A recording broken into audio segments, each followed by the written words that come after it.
When you grow old and are left alone, do these 4 things to stay healthy, happy, and mentally strong. 1 in 3 seniors feels isolated daily. That's over 14 million people living alone. But what if I told you about Dorothy, aged 72? Her children moved across the country, her husband passed last year, and she found herself staring at 4 empty walls every morning. The health effects of loneliness are equivalent to smoking 15 cigarettes each day. Dorothy was dying inside until she discovered 4 simple strategies that completely transformed her life. What she did next will surprise you and could save your life too. These aren't just tips, they're lifelines that turned Dorothy from isolated and depressed into happier and healthier than she'd been in decades.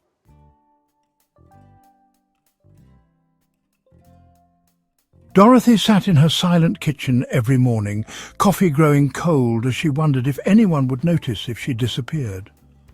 After 47 years of marriage, David's sudden heart attack left her completely unprepared for the crushing silence. Her 3 children, scattered across different states with their own busy lives, called weekly but felt worlds away. If you've ever felt forgotten, invisible, or wondered how you'll face your golden years alone, you're not alone. Comment below if you felt this way too. Dorothy's story could be yours, but here's the difference. She discovered 4 powerful strategies that didn't just help her survive, they made her thrive. By the end of this video, you'll see Dorothy's complete transformation and have the exact roadmap she used. Hit that like button if you're ready to reclaim your happiness, and subscribe for more life-changing advice designed specifically for people like us who refuse to just exist. We choose to truly live.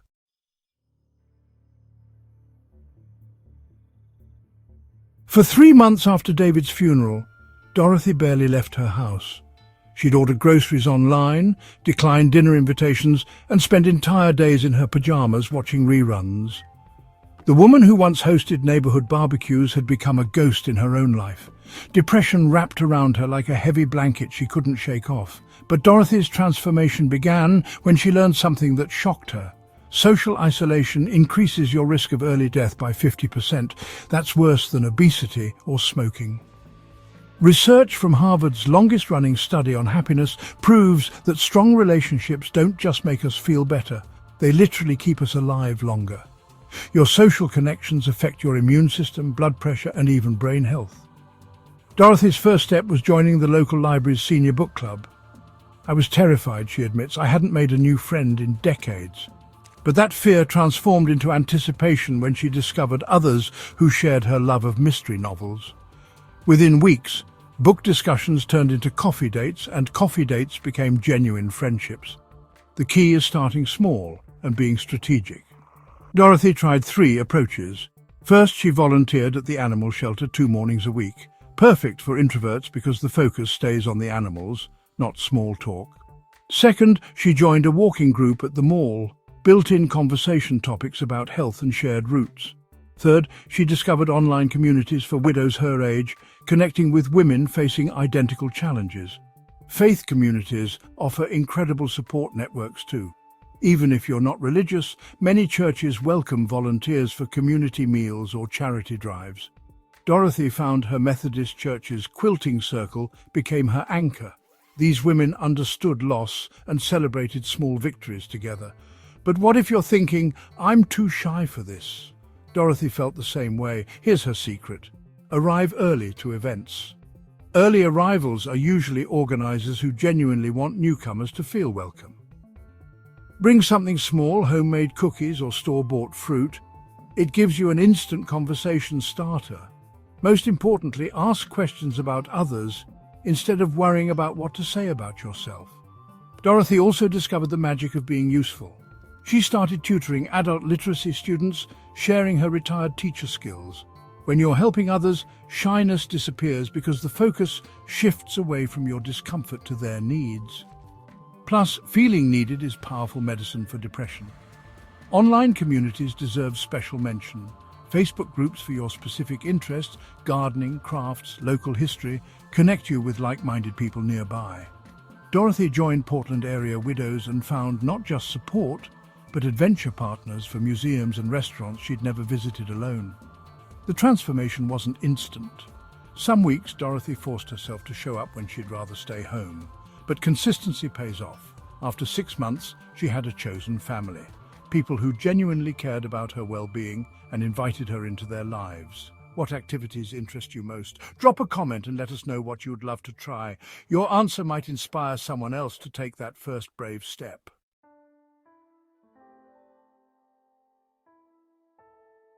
But social connections alone weren't enough for Dorothy. Despite her new friendships, she still felt lost during long evenings at home. She needed to learn something that many people never master, and it's probably not what you think. Even with her new friendships, Dorothy dreaded Sunday afternoons. The house felt too quiet, too empty, too full of memories. She'd panic when friends were busy, feeling that familiar darkness creeping back. That's when Dorothy realized she needed to learn the difference between loneliness and chosen solitude, a skill that would change everything. Loneliness is feeling disconnected and unwanted. Chosen solitude is enjoying your own company and using alone time as fuel for your soul. Dorothy had to retrain her brain to see solitude as a gift, not a punishment. Her first breakthrough came through meditation. "I thought meditation was for hippies," Dorothy laughs now. But she started with just 5 minutes using a free app, focusing on her breathing. Within weeks, those quiet moments became sacred. Meditation didn't just calm her anxiety. It helped her rediscover who she was beyond wife and mother. Research shows meditation reduces stress hormones and actually changes brain structure, making you more resilient to negative emotions. Journaling became Dorothy's second weapon against loneliness. Every morning she wrote 3 pages of stream-of-consciousness thoughts, fears, memories, dreams, even grocery lists. This brain dump cleared mental clutter and helped her process grief she'd been avoiding. Evenings she wrote 3 things she was grateful for. This simple practice rewired her brain to notice positive moments instead of dwelling on emptiness. Creative hobbies filled the dangerous evening hours. Dorothy rediscovered her love of watercolor painting, something she'd abandoned when children arrived. She set up a corner of her dining room as an art space, complete with proper lighting and supplies. The key was treating creativity as play, not performance. No pressure to create masterpieces, just the joy of colors flowing on paper. Home environment matters more than people realize. Dorothy transformed her space from a museum of memories into a sanctuary for her new life. She rearranged furniture to create cozy reading nooks, added plants for life and oxygen, and displayed her artwork instead of old family photos. Soft lighting replaced harsh overhead bulbs. These changes signaled to her brain that this was a place for living, not just surviving. Daily routines became Dorothy's anchors. She created morning rituals, coffee with classical music, checking her plants, reading inspirational quotes. Evenings included herbal tea, gentle stretching, and planning tomorrow's small adventure. Routines provide structure when loneliness threatens to overwhelm, giving purpose to every day. Dorothy also mastered the art of treating herself well. She bought fresh flowers weekly, cooked elaborate meals for one, and took herself on dates, museum visits, matinee movies, scenic drives. She learned that self-care isn't selfish. It's essential training for enjoying your own company. The breakthrough moment came when Dorothy realized she actually looked forward to quiet evenings. Solitude had become restorative instead of depressing. She could think clearly, pursue interests without compromise, and enjoy peace without panic. This wasn't settling for less, it was discovering hidden strengths. Physical comfort matters too. Dorothy invested in quality sheets, comfortable pajamas, and a reading chair that supported her back. When your body feels cared for, your mind follows. She created sensory pleasures, scented candles, soft textures, beautiful objects that made ordinary moments feel special. The transformation showed when Dorothy's daughter visited unexpectedly. Instead of desperate gratitude for company, Dorothy felt confident sharing her new passions, showing off paintings, describing books she'd enjoyed, talking about volunteer work. Her daughter was amazed. "Mum, you seem so content. What's your favorite solo activity? Tell us in the comments. Your ideas might inspire others to find their own path to peaceful solitude."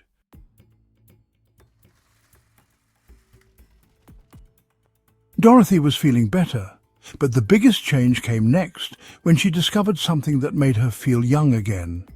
Number 3. Become a lifelong learner. Dorothy's granddaughter was teaching her to video chat when something clicked. "Grandma, you could take online classes too." At 72, Dorothy had convinced herself her learning days were over. But curiosity sparked when she discovered thousands of courses waiting at her fingertips. Her first adventure was a free Spanish class on YouTube. Dorothy had always regretted not learning languages, and suddenly she was practicing Buenos Dias with her coffee each morning. The mental gymnastics felt incredible, like rusty gears finally turning again. Within months, she was conversing with Spanish-speaking volunteers at the shelter, opening entirely new friendships. The science behind this transformation is remarkable. Research shows that learning new skills after 65 literally rewires your brain, creating fresh neural pathways that protect against cognitive decline. Continuous learning reduces dementia risk by up to 50% while boosting memory, focus, and mental agility. Your brain stays young when you challenge it regularly. Dorothy explored every learning avenue available. Community colleges welcomed seniors with discounted rates and senior-friendly schedules. She took pottery classes where her arthritis-friendly teacher showed modifications for older hands. The library offered computer workshops designed specifically for seniors, patient instructors who never made her feel foolish for asking questions twice. Technology intimidated Dorothy initially, but she approached it like any skill, step by step. She started with basic smartphone functions, then graduated to tablets and laptops. The key was finding age-appropriate tutorials that moved at comfortable speeds. Senior-focused YouTube channels became her favorites, teaching everything from Excel basics to photo editing without overwhelming technical jargon. Online learning platforms opened magical doors. Dorothy discovered masterclass cooking lessons with famous chefs, learned genealogy research to trace her family history, and even took astronomy courses that made stargazing meaningful again. The beauty of online learning is its flexibility. Pause for tea, replay confusing sections, learn in pajamas if you want. Languages became Dorothy's passion project. She joined virtual conversation groups where seniors practiced together, making mistakes without embarrassment. The cognitive benefits amazed her. Improved memory, better multitasking, enhanced problem-solving. Plus, learning Spanish connected her with her community's growing Hispanic population. Creative skills flourished too. Dorothy mastered digital photography, learning to edit pictures of her garden and grandchildren. She tried watercolor tutorials that built on her earlier painting experiments. Crafting videos taught her card making, providing handmade gifts that delighted recipients while exercising fine motor skills. Historical documentaries and courses fed Dorothy's curiosity about events she'd lived through. Understanding the broader context of her lifetime gave her stories new depth and made her feel connected to larger human experiences. She became the family historian, documenting stories for future generations. The learning community aspect surprised Dorothy most. Online forums connected her with fellow students worldwide, retired teachers in Canada, grandmothers in Australia, all sharing discoveries and encouraging progress. Learning became social, not solitary. Dorothy's approach stayed realistic. She chose one major project at a time, dedicating 30 minutes daily rather than cramming. Consistency trumped intensity. She celebrated small victories, completing a course, mastering a new app, successfully following a recipe in Spanish. Technology fears dissolved gradually. Dorothy learned that making mistakes was normal, that younger people struggled too, and that patience with herself was essential. She created simple systems, writing down passwords, keeping instruction sheets handy, asking for help without shame. What would you love to learn? Drop a comment with your dream skill. You might inspire others to start their own learning adventure.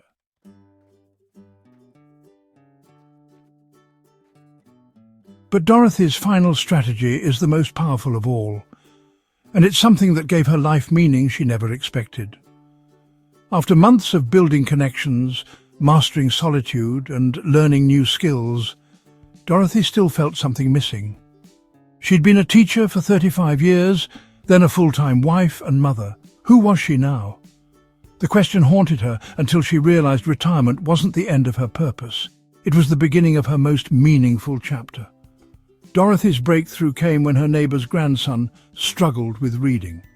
"Could you help him?" his grandmother asked. That first tutoring session ignited something Dorothy thought she'd lost forever: the joy of making a real difference. Within weeks, she was volunteering at 3 schools, helping children who reminded her why she'd chosen teaching originally. The health benefits of having purpose after retirement are staggering. Studies show that seniors with strong sense of purpose live up to 7 years longer than those without. Purpose reduces stress hormones, strengthens immune function, and protects against depression and cognitive decline. Your body literally thrives when your mind has meaningful work to do. Dorothy explored multiple avenues for purpose. Mentoring became her specialty. She joined SCORE to help small business owners, shared financial wisdom with young families, and guided new teachers through their first challenging years. Her decades of experience became valuable currency, not outdated knowledge. Teaching opportunities surprised her with their variety. Community centres needed craft instructors, libraries wanted computer literacy helpers, and senior centres sought activity leaders. Dorothy discovered she could teach watercolour techniques to fellow seniors, combining her new hobby with her natural teaching gifts. The students' progress gave her profound satisfaction. Advocacy opened another purposeful path.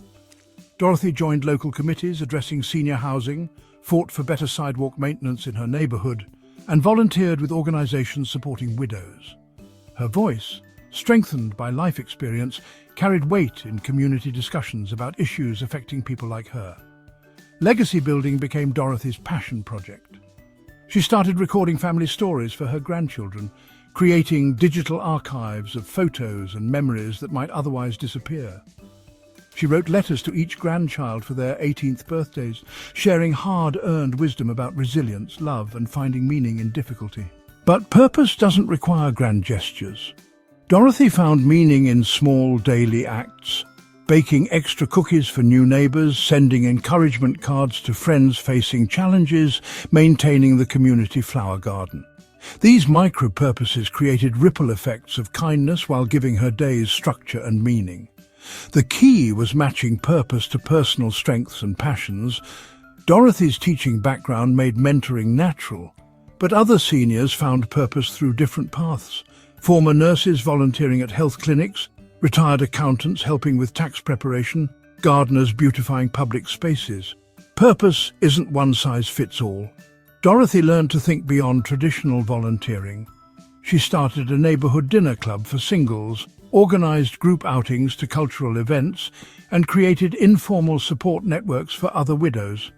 Sometimes the greatest purpose is simply bringing people together.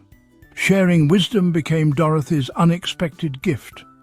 Younger colleagues sought her perspective on work-life balance, parenting challenges, and relationship advice. She realised her years of experience were assets, not limitations. Speaking at women's groups about navigating widowhood gave painful experiences redemptive meaning. The spiritual aspect of purpose surprised Dorothy, whether through formal religion or personal spirituality, connecting to something larger than herself provided comfort and direction. Her volunteer work felt like answered prayers, both giving and receiving blessings simultaneously. Technology amplified Dorothy's impact. She created online resource lists for new widows, maintained social media groups for her various volunteer activities, and used video calls to mentor people across the country. Digital tools expanded her reach beyond geographic limitations. Dorothy's approach stayed flexible. Some purposes were seasonal: tax help during filing season, holiday charity drives. Others became permanent commitments. She learned to say no to opportunities that drained rather than energized her, focusing on roles that matched her current life stage and interests. What legacy do you want to leave? Share in the comments how you'd like to be remembered. Your answer might spark ideas for others searching for their post-retirement purpose.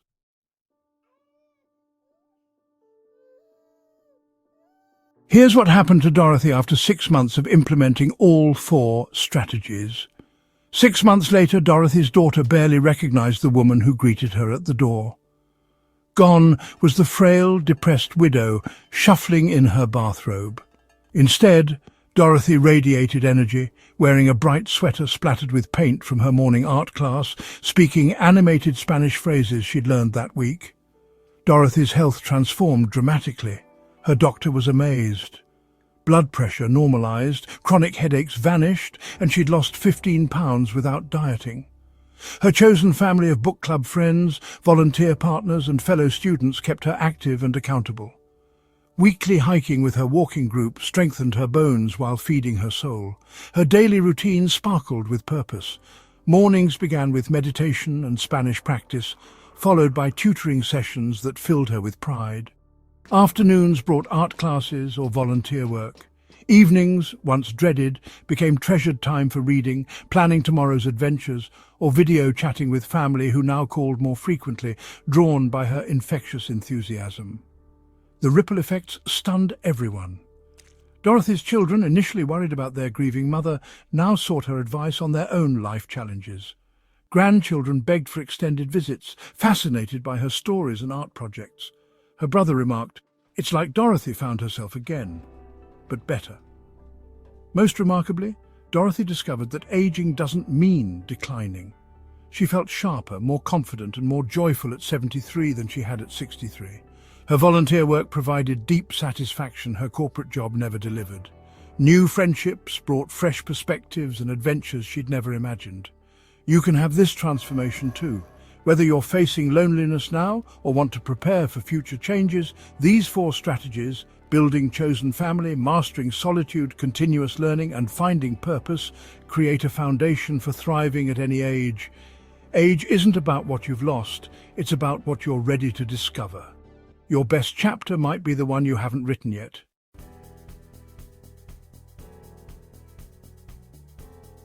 If Dorothy's transformation inspired you, smash that like button and share this video with someone who needs hope today. Your share could literally save a life. Remember, loneliness affects health like smoking 15 cigarettes daily. Which of these 4 strategies will you try first? Building your chosen family, mastering solitude, becoming a lifelong learner, or finding a new purpose? Drop your choice in the comments below. Your answer will inspire others and help us create content that truly serves you. Don't forget to subscribe and hit the notification bell. We're building a community of people who refuse to just survive their golden years. We're here to help you absolutely thrive. Every week we share proven strategies to stay healthy, happy, and mentally strong as you age.